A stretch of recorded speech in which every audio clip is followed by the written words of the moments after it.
The bakers of Weber's Bread present your all-star Western theater, transcribed earlier for release at this time. Drifting along, singing a song under a western moon.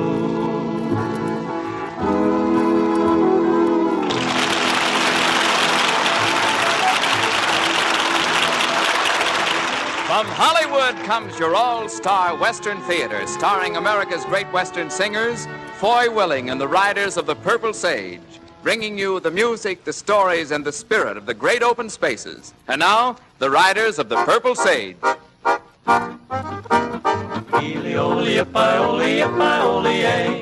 He brings a token of his love.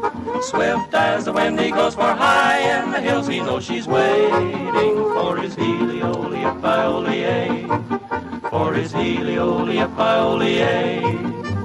Long, long ago in old Wyoming lived a maid, fair as the sweetest flower blooming in the shade. She loved a bandit bold who roamed the prairie o'er, and every night she'd listen for his call.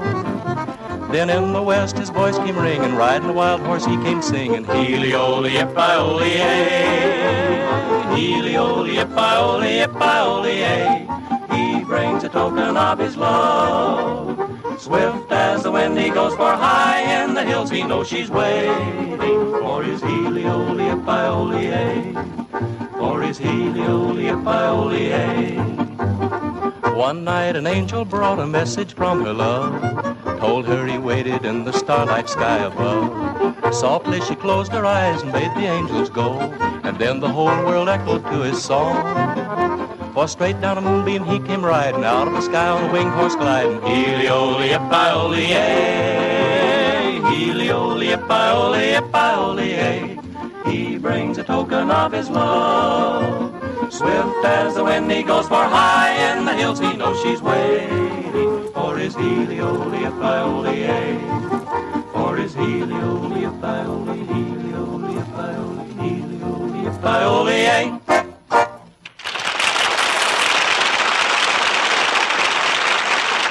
Thank you, friends. Thank you for being with us again this week.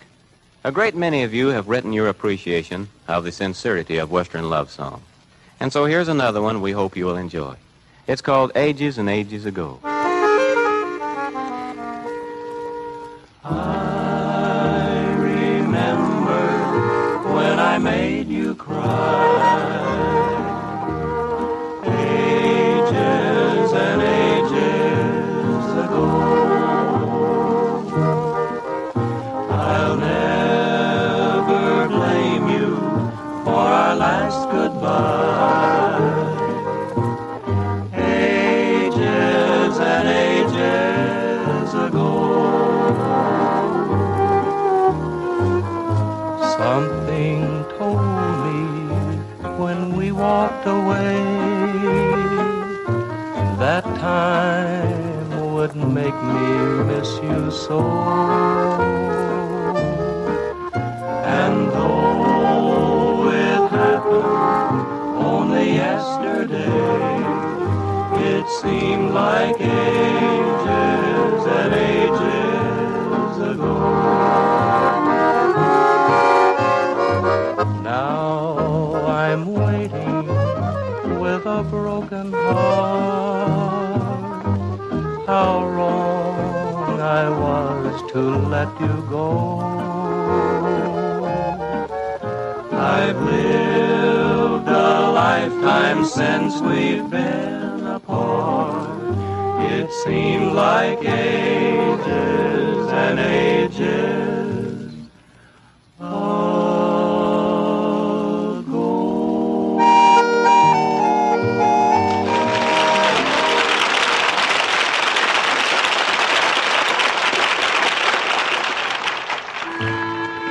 Love songs are as old as time, and every country has its favorites.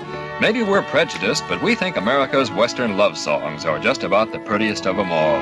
You know, there's something about the West with its purple hills, snow-capped mountains, lush green valleys, and rippling streams that just lends itself to songwriting. And there's something about Weber's Bread that adds much to every meal. All breads, you know, aren't the same any more than all songs are the same. Weber's bread, that good bread in the familiar blue gingham wrapper, is truly outstanding. Western housewives have learned through experience that Weber's bread retains its soft, delicious freshness to the very last slice.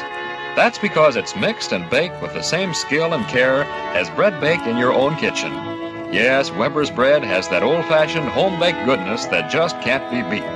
Next time you shop, buy a loaf or two of good Weber's bread. You'll really like it.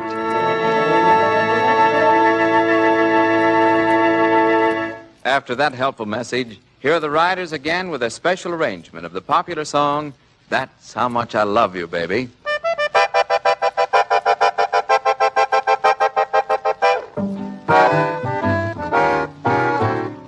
Now if I had a nickel, I know just what I'd do. I'd spend it all for candy, I'd give it all to you. I'd spend it all for candy, I'd give it all to you. 'Cause that's how much I love you, baby. That's how much I love you. Now if you were a picture, I'd hang you on the wall. I'd sit where I could see you and I'd never move at all. I'd sit where I could see you and I'd never move at all. 'Cause that's how much I love you, baby. That's how much I love you.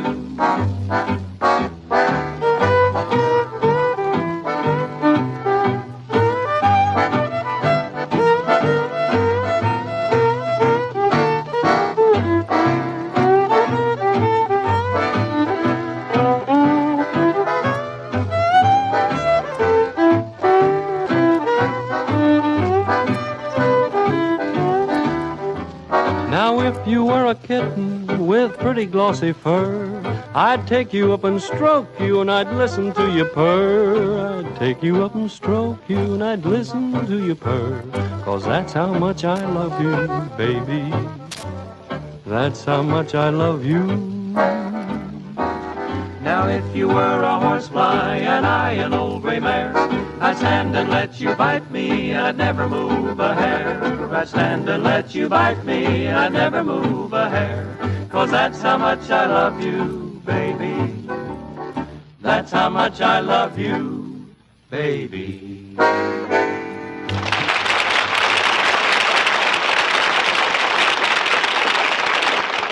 One of the songs that first went a long way in establishing Western music as a part of our great heritage is this next song, a great favorite of Western fans the country over, Riding Down That Old Texas Trail. Riding down that old Texas trail, riding down that old Texas trail. Oh, my darling, stay at home, please don't go on the roam. Don't go riding down that old Texas trail. This is the tale of a cowboy who's been down that old Texas trail. Oh, I've had a lot of fun, but my roaming days are done, and no more I'll ride that old Texas trail. Riding down that old Texas trail, riding down that old Texas trail. Oh, my darling, stay at home, please don't go on the roam. Don't go riding down that old Texas trail.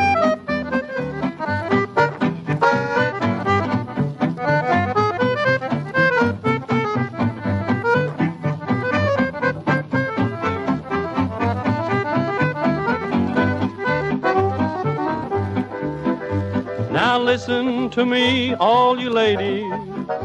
I've been down that old Texas trail. If your cowboy wants to roam, you can call him your own if you keep him off that old Texas trail. Riding down that old Texas trail, riding down that old Texas trail. Oh, my darling, stay at home, please don't go on the roam. Don't go riding down that old Texas trail.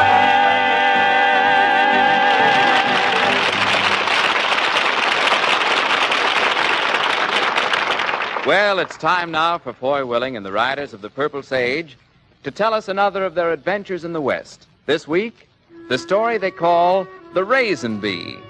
In the present-day West, even though the modern touch of the station wagon and the electric washing machine can be seen, well-populated centers are somewhat few and fairly far between. It's true that most of the small towns boast the railroad siding, the feed store, the customary mercantile services, but occasionally it's necessary to take a trip to the nearest city for a variety of good, sound reasons. And as it happens now, the nearest city is Phoenix, Arizona. The riders of the Purple Sage, minus one, ride into Phoenix today. Yes, Foy Willing and Al Sloy have ridden into town from Minnie Argus's ranch where they're presently employed. The reason for their ride into town, you'll see. Well, I guess this is it, Al. Looks like it, Foy. Now, you hold on to that cake while I get down. Then I'll take it. Well, Foy, how do you act? I've never been in a place like this before. Why, you just act the usual, of course. Now, give me the cake and let's go.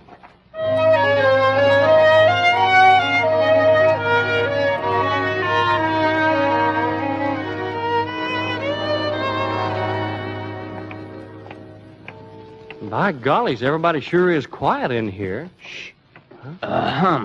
Oh, may I help you? Yes, ma'am. Could you tell us where Johnny Paul is? Paul? Paul. John. Yes. Mr. Paul is in room 9, the second door to your left that way.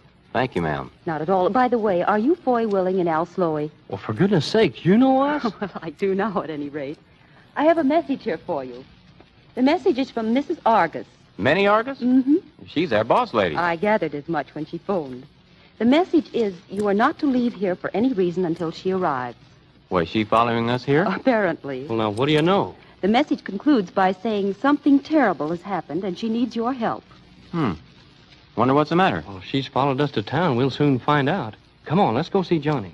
Yeah, sure. Thank you, ma'am. Not at all. You know, something terrible has happened. I don't understand that. No, when we left this morning, everything was okay. Well, double okay, if you ask me. Why, everybody was in a fine mood. Whoa, this is room 9. Oh, You knock. I've got the cake, you know. okay. Come in, Stumblebum. Johnny, how did you know it was us? Nobody else will be coming to see me, I don't reckon. A cake? The same, Johnny. For me? Is the cake for me? Sure, chocolate with nuts on top. Oh, guys, you shouldn't have done it. What are you talking about? We didn't do anything except delivery. My gosh, I've got a life-size picture of me bending over a hot stove to bake you a cake. Well, then who? Annie, of course, Mrs. Argus' only unmarried daughter. Sure. The pretty little girl that you made such a darn fool of yourself over at the rodeo, that you're in the hospital with a fractured leg right now. I did not make a darn fool of myself. Well, Oh! of course, you may think of yourself as a big hero, but I'll leave it to Al. If stopping a rodeo to walk over to Annie's seat and hand her some flowers and then getting on a Brahma bull, which you ain't ever been on in your life before, and getting your leg fractured and making a darn fool of yourself, well, then I'll put in with you. I paid $3 for them flowers. Yeah, will you see your hospital bill? You know, there's other ways to court a gal that's cheaper, and you don't fracture a leg either, Johnny. Okay, make fun of me. But I'd just like to say, when was the last time you guys... Mrs. Argus. Please, Mrs. Argus, you have to be quiet. This is a hospital. All right. Room 9, you say? Yes, it's right here.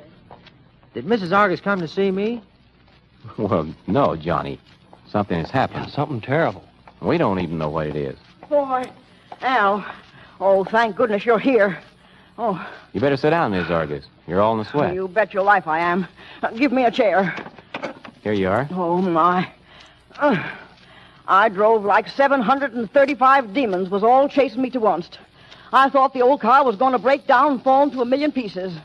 And I almost wish it had. Well, what's happened, Mrs. Argus? Oh, I hate to tell you, Al. Hate to have to tell you. And I hate it worse to have to tell my daughter and son-in-law. You mean Jake Wells and your daughter Mary? Yeah. I mean Jake Wells and his wife, my daughter Mary.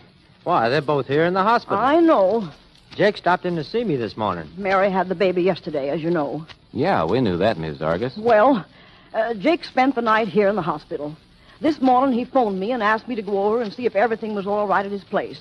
He asked me to milk old Bess and feed the chickens, so just after you boys left, I went over. And?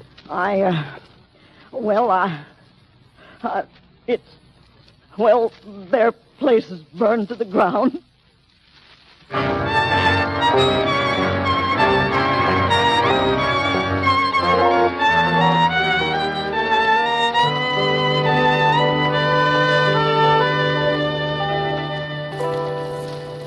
Can I pour you another cup of coffee, Miss Argus? No, thanks, boy. I'm all right now. Well, you say so. And you thank that nurse for letting me sit in this room and bringing me coffee. I might forget it. I'll take care of it. The next time I get taken with the vapors, I must remember to do it in the hospital. It's right convenient. What are you going to do now, Miss Argus? Do? Why, I'm going to do what I got to do. Tell Jake and Mary? Why, yeah. But, Well, Well- what's on your mind, boy? well, I was just thinking. You kind of broke down there, and, You think that since Mary just had her baby yesterday, this is a bad time, huh? well, I guess you'll admit, Miss Argus, it could be better. Yes, it could. But there's two reasons why I got to tell Mary and Jake now. I've raised both Mary and Annie to be strong women. You have to be strong in this country. And Mary would never forgive me if I thought so little of her strength of character as to shield her. Yeah, I see what you mean. I know I'm right. I haven't lived 40 years in this country without facing a little misfortune myself. Why, I remember when Henry, my only boy, was killed during the war. Mary and Annie got the telegrams and kept the news from me for 3 days. They was afraid to tell me. Well, it humiliated me to be protected and to be denied the chance to face the facts straight off. Well, Well, then there's Jake, a fine, strong young man. It wouldn't be doing him any favor to act like he didn't have enough inside him to whip trouble on its own ground. no, I guess that's right. Well, so I... If you need me, I'll be in Johnny's room, Miss Argus. All right, boy.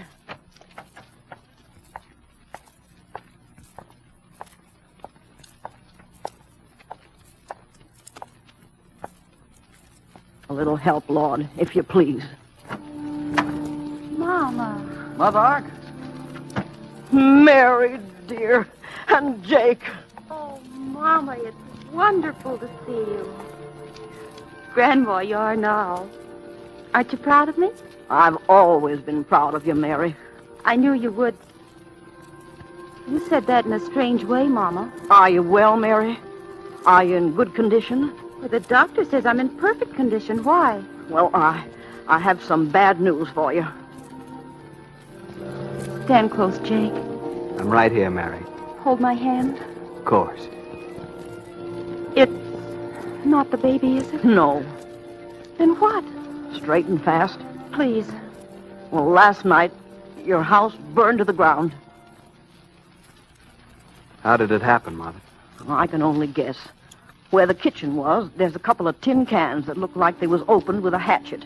Some Roman bindlestips probably broke into the house looking for food. Maybe they set fire to the house accidentally, and maybe on purpose. We'll probably never know. The barn's all right. The animals are all right, but there's no more house. Well, you didn't make the mistake I did when Henry was killed, Mama. And thank you very much. I thought you'd feel that way, else I'd have kept quiet a few days. You did right, Mother. Well, now, you'd best make plans to bring the baby back to my house, children. We'll make room for you. Like to hear another plan? Why, Foy? I've just been waiting for the right time to open this door and speak, Miss Argus. You know better than I do a young couple with a new baby should have their own place. Now, Jake and Mary wouldn't be happy off of their property. So if you'll step out here in the hall, I'll tell you my idea. Why, of course I will. I'll be right back, children. Now, what is it, Foy? Well, for once, something I read in school stuck with me. Well, what? I'll tell you how it came to me. I was standing in Johnny's room looking out of the window, and I saw that sign on the front of the hospital.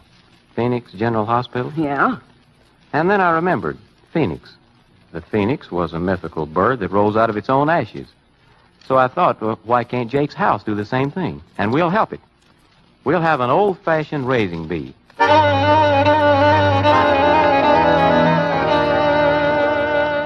Mr. Burke, like some help from you and your men. Starting at sunup tomorrow morning at Jake Wells' place. His house burned down, and he's got no place to bring his wife and new baby home to. So bring your hammers and saws. We're having a Raisin Bee. Gertrude, I need some help tomorrow and the next day. We're having a Raisin Bee for Mary and Jake and the new baby. Now, we'd appreciate any bedding, pillows, furniture you ain't using and the like. And some meats for the men folks. Oh, thank you, Gertrude. Thank you very much. Mr. Bixby, I heard about the house raising for Jake and Mary. I thought you and your boys would want to be there. And tell your wife if she wants to bring some food for the men. I'm real partial to the way she bakes a leg of lamb. That's right, Jack. And bring your tools. Pots, pans, tubs, buckets, anything you don't use, Mrs. Johnson.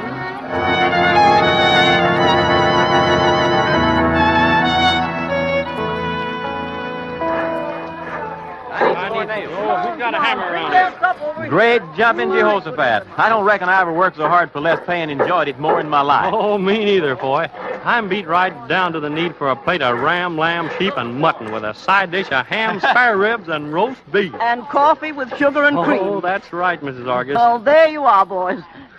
Boy, oh, Ah, that tastes good. My, it's just a miracle. That's what it is, the way that house is going up. I've never seen anything like it myself. Why, it must be 25 years since we had a Raisin Bee around here. I'd forgotten how much fun they can be and how much they can mean. Well, I've never seen anything rise from the ground as fast since Sloey got throwed by that steer. Oh, I think this is faster. Well, here comes Jake with a truck full of furniture. My heavens, look at the size of that load. I don't believe it. Don't believe what, Jake? Well, I put down my hammer 3 hours ago and leave and come back and find the house nearly finished. Well, I don't believe that stack of furniture. That's what I don't believe. Mother, you never saw such generosity. You can hardly believe all the stuff that's there. Do I see Mrs. Milliken's kitchen range? You sure do. She's got a new one. Oh, that kitchen range on that truck is the best one in this county. There's a house full of stuff there. A baby bed, a double bed, pots, pans, blankets, a feather bed, chairs, tables, linens. It's hard to remember everything. Rag rugs, dishes, curtains. Well, I guess every woman is like me. We put away things we haven't used in a long time and likely never will again. And now see how handy they come in. Are you going to bring Mary and the baby out this evening, Jake? Doc says I can get her at 5 o'clock. Well, come on, Al. We've got some work to do to be ready for him. You're not kidding.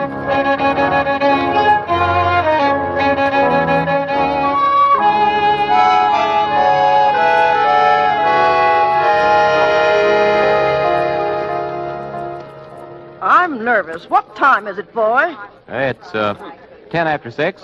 They ought to be along pretty quick. Oh, everything inside sure looks fine. The bed's made and turned down. The fire in the range, supper laid on the kitchen table. Dog, if I ever seen anything like it. That's right. You know, I'm kind of sorry that Johnny Paul isn't here to see this. Well, he's here in spirit anyway. How do you mean, Miss Argus? Oh, my lands, I forgot to tell you. Them flowers inside. He sent them out. Well, what do you know? He sent a note to you boys, too, and I forgot to give it to you. It's here in my apron pocket. Well, here. The other day, you birds kidded me about sending flowers to a girl, and I didn't get a chance to ask. When was the last time a nice big cake was baked for you? Well, ain't he the shrewd little cuss? Yeah. Now, Mary'll probably send him the first cake she bakes in her new house. She might send Johnny the second cake, but I know a couple of boys who are going to get the first cake. That's them. There they come. That's them, all right. Folks. They're coming. We'll stay here on this side of the house until the truck stops and they go inside. Then we'll wait until they call us. That'll give them a chance to look around.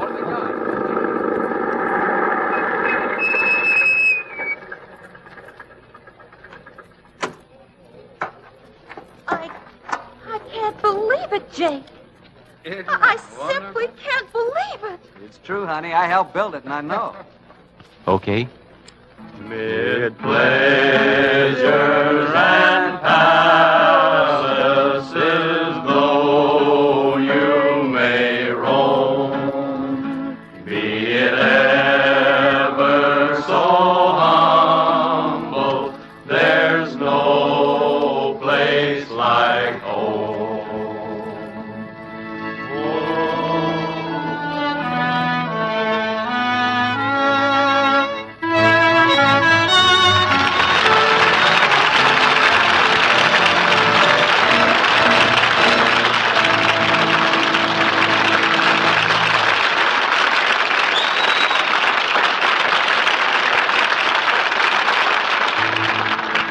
Well, maybe Foy and the boys were clowning a little on that rendition of Home Sweet Home, but it really came from the heart. There's something about that grand old song that's symbolic of America and her people. America was built by men whose burning desire for a home made it possible for them to conquer the vast, untamed wilderness of the West. And equal credit belongs to their wives, the brave frontier women who stood by them through thick and thin to make that home a real home. Western women today take the same pride in providing a real home for their families. They see to it that their families get nothing but the best, and that's especially true of food. Maybe that's the big reason why so many Western housewives insist upon serving Weber's bread. that good bread in the familiar blue gingham wrapper. Weber's bread has a soft, lasting freshness that can come only from expert mixing and baking. Yes, Weber's bread is truly good bread. Buy a loaf the very next time you go shopping. Chances are you'll agree it's the best bread you've ever tasted.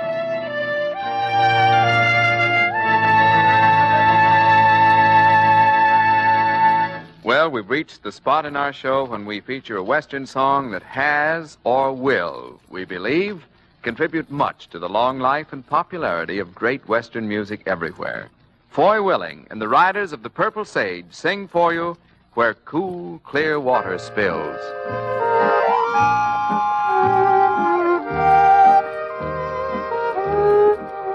And we walked along the river where the cool, clear water spills.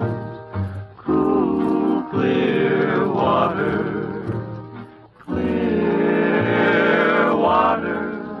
And we walked along the river where the cool, clear water spills. There's a pretty spot in Texas where I long once more to be, where the mountains touch the river that hurries out to sea. It was there I took my darling just to see those rippling rills. And we walked along the river where the cool, clear water spills. Cool, clear water, clear water. And we walked along the river where the cool, clear water spills. For tonight my heart's in Texas, where it all comes back to me, of that stroll along the river, that lonely memory. And I know that you're still waiting down among the daffodils, and we'll walk along the river where the cool, clear water spills. Cool, clear water, clear water. And we'll walk along the river where the cool, clear water spills.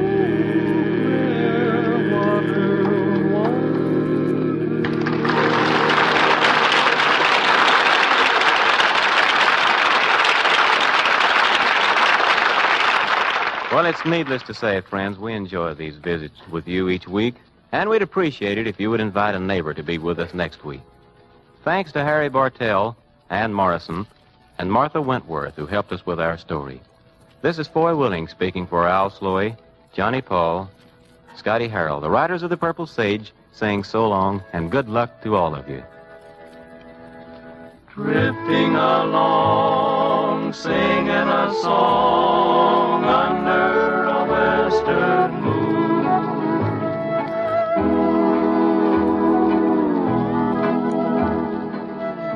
From Hollywood, you've heard your all-star Western Theater, a V.M. Bear production starring America's great Western singers, Foy Willing and the Riders of the Purple Sage.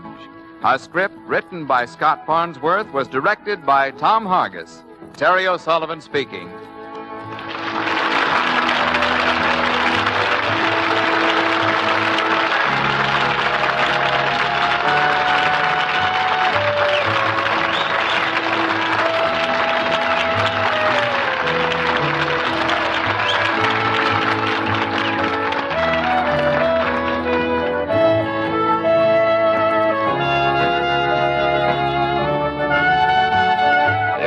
Western Theater was recorded earlier and came to you from Columbia Square. This is KNX, Los Angeles.